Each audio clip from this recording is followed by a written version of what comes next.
খুবই ভয়ঙ্কর একটা দুর্ঘটনা বলাই যাবে না, এটা একটা ভয়ঙ্কর কাজ বলতে হবে। এটা নিয়ে আসলে কোনো বাকওয়ালা দেওয়ার কিছুই নাই। আমরা চাই যে ধর্ষকের সর্বোচ্চ শাস্তি হোক, ফাঁসি নয়।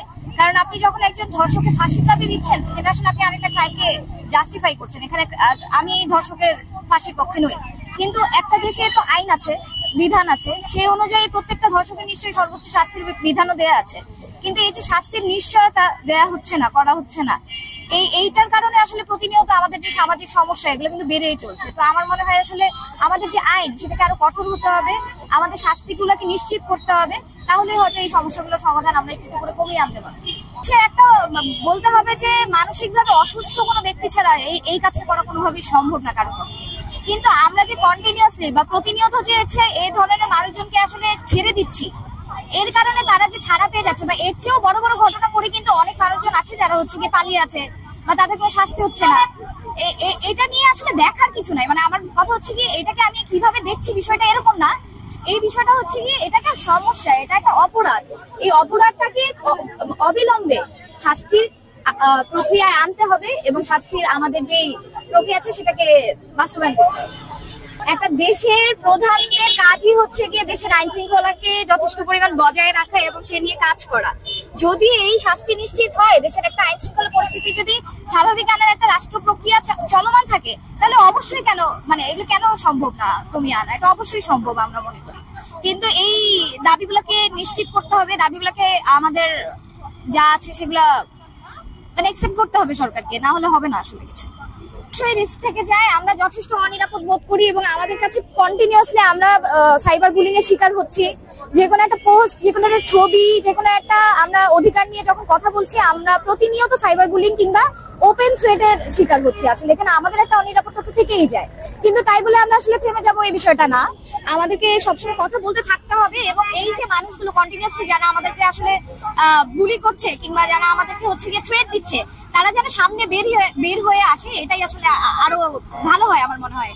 যে যারা এগুলো করছে, তো তাদের শাস্তি দাবিও করছি আমরা, এবং আমরা চাচ্ছি যে অনতিবিলম্বে হচ্ছে গিয়ে সব ধরনের সমস্যার সুরাহা হোক আসলে, এবং সেটা সরকার পক্ষ থেকেই হোক।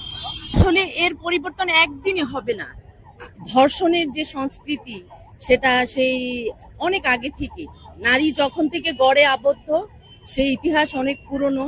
আমি শুধু এটাই বলবো যে নারীদেরকে সচেতন হতে হবে। অনেক নারী যারা আমরা আছি, মা বোন আত্মীয় পরিজন যারা নারী আছি, তাদেরকে প্রথমত সচেতন হতে হবে। এ তো হলো নারীদের সচেতনতার ব্যাপার। কিন্তু এটা যে ধর্ষক, যে ধর্ষণ করে, তার কোনো পরিচয় নেই আসলে। সে তাকে পারিবারিক ভাবে, সামাজিক ভাবে তাকে বয়কট করতে হবে।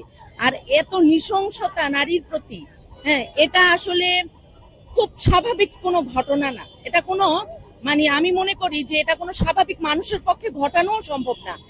যিনি বা যারা এই ঘটনা ঘটিয়েছেন, আমি শুনেছি একজন নারীও এর সাথে জড়িত, যারাই ঘটিয়েছেন তারা আসলে তাদের কোনো ক্ষমতা আছে, তাদের পিছনে পাওয়ার আছে। যে মেয়েটাকে এই নৃশংসতার শিকার হতে হয়েছে, যে মেয়েটা একটা অসহায় গরিব পরিবারের মেয়ে।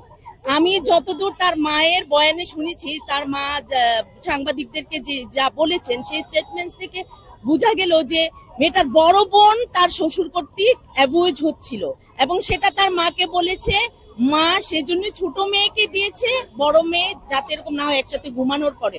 অথচ এই ঘটনা ঘটলো। মা কিন্তু ঘুণাক্ষরেও বুঝতে পারেনি যে যারা এই ঘটনা ঘটিয়েছে তাদের মানসিক বিকৃতি তাদের মধ্যে, যে এমন নৃশংস ঘটনা, এত ছোট্ট একটা মেয়ের, 8 বছরের মেয়েকে তারা এভাবে কেটে তারপরে এইরকম ধর্ষণের মতো এরকম জঘন্য কাজ করতে পারে। এখন আমাদের দায়বদ্ধতা, আমরা প্রত্যেক নারী হিসাবে প্রথম এবং একজন মানুষ হিসাবে মনে করি এর দায় আমাদের এই ঘুণে ধরা সমাজের, আমাদের রাষ্ট্রের, আমরা যারা রাষ্ট্র ক্ষমতায় আছেন, পূর্বে ছিলেন, সবার এই দায়। সবাই এই অপরাধকে, কখনোই এই অপরাধের জন্য কোনো উপযুক্ত আইন নেই, আইনের প্রয়োগ নেই। এর জন্য আসলে সবচেয়ে বড় শাস্তির দরকার। এবং এই ধর্ষকের কোনো সামাজিক পারিবারিক পরিচয় থাকবে না। সে শুধু ধর্ষক, তাকে সামাজিকভাবে, পারিবারিকভাবে, রাষ্ট্রীয়ভাবে তাকে বয়কট করতে হবে। তার জন্য কোনো আইন আদালত আইনজীবী থাকবে না। আমরা যদি এই প্রক্রিয়ায় যেতে পারি তাহলেই আমি মনে করব এই সমাজ থেকে ধর্ষণ নামের মহাবেদী কমবে, নয়তো না। সেক্ষেত্রে আসলে এটা তো নতুন না, বাংলাদেশের জন্য অনেক পূর্ব থেকে হয়ে আসছে। তাই পরিবর্তনটা বা এটা কিভাবে সমাধানটা বা পরিবর্তনটা কিভাবে হতে পারে বলে মনে করছেন? আমি মনে করি আইন দিয়ে সবকিছু কমানো যায় না, তবুও এর জন্য কিন্তু আমাদের দেশে প্রচলিত যে আইন আছে খুবই সামান্য। হ্যাঁ, সেটা খুব অল্প, 2 বছর 3 বছর। একটা ধর্ষণের সর্বোচ্চ আপনার 3 বছরের কারাদণ্ড আছে, এবং সেটাও জামিনযোগ্য তো অবশ্যই, এবং সেটাও জরিমানা হলে সেটাও আপনার এর বেশি কিছু না। কিন্তু এর জন্য আইনকে সর্বপ্রথম এর জন্য ধর্ষণের আইন করতে হবে, জোরালো আইন দরকার, এবং পারিবারিক সামাজিক সচেতনতা দরকার। এই একজন ধর্ষকের এই 3 বছরের জন্য যে কারাদণ্ড রয়েছে, 2 বছর বা 3 বছর এরকম হবে, আমি ঠিক মনে করতে পারছি না। কিন্তু এটা তো কোনোভাবেই যথেষ্ট না, কারণ ধর্ষণ করে অনেক সময় মেরে ফেলা হয়। তাহলে তাকে ধর্ষণ প্লাস যে মার্ডারের মামলা, এক্ষেত্রে আমরা দেখি কি তারা ধর্ষণটাকে প্রুফই করতে পারে না। আমাদের প্রশাসনিক কর্মকাণ্ডগুলো, আইন শৃঙ্খলার যে নিয়ম শৃঙ্খলা, সেগুলো এমন ভাবেই মানে আপনার লেন্দি করা হয় সব ব্যাপারই, যে সেটা আইনের বিচার পাওয়ার ক্ষেত্রে অনেক সময় চলে যায়। ভিকটিমকে অনেকভাবে মানে আপনার বাজে কথার সম্মুখীন হতে হয়, তাকে বারবার এবিউজ হতে হয়। বলতে গেলে সে একবার ধর্ষিত হয়েছে না, তারপর তাকে পুলিশের কাছে, তাকে লয়ারের কাছে, তাকে সাংবাদিকদের কাছে, সবার কাছে আবার সেটা বলতে হয় এমন ভাবে সেই যেন ধর্ষিত হয়ে সেই যেন অপরাধ করে ফেলছে। আমরা এভাবে ধর্ষিতাকে দেখি, কিন্তু আমরা ধর্ষককে দেখি না। আমরা ধর্ষিতাকে নিয়ে ধর্ষিতার ওটা ঠিক নেই, ধর্ষিতার পোশাক ঠিক নেই, ধর্ষিতার চলা ঠিক নেই, এসব বলি। কিন্তু আমরা ধর্ষককে আমরা ইয়ে করি না, ধর্ষককে আমরা কি বলে ভাইরাল করি না, আমরা ধর্ষিতাকে করি। এখন আমার এই আইন তো যথেষ্ট না, আইনের কঠোর আইন করা দরকার, এবং সেটা প্রয়োগ এবং দ্রুত আইন ট্রাইব্যুনালে এই ধর্ষণের মামলার বিচারগুলো হতে হবে। আরেকটা প্রশ্ন, যেটা হচ্ছে অনেক দর্শকের পক্ষে কিন্তু অনেক লয়ার কিন্তু লড়ে কোর্টে, সেক্ষেত্রে এটা কি একজন লয়ার হিসাবে এটা কি তার জন্য কতটা আসলে সঠিক বলে মনে করেন?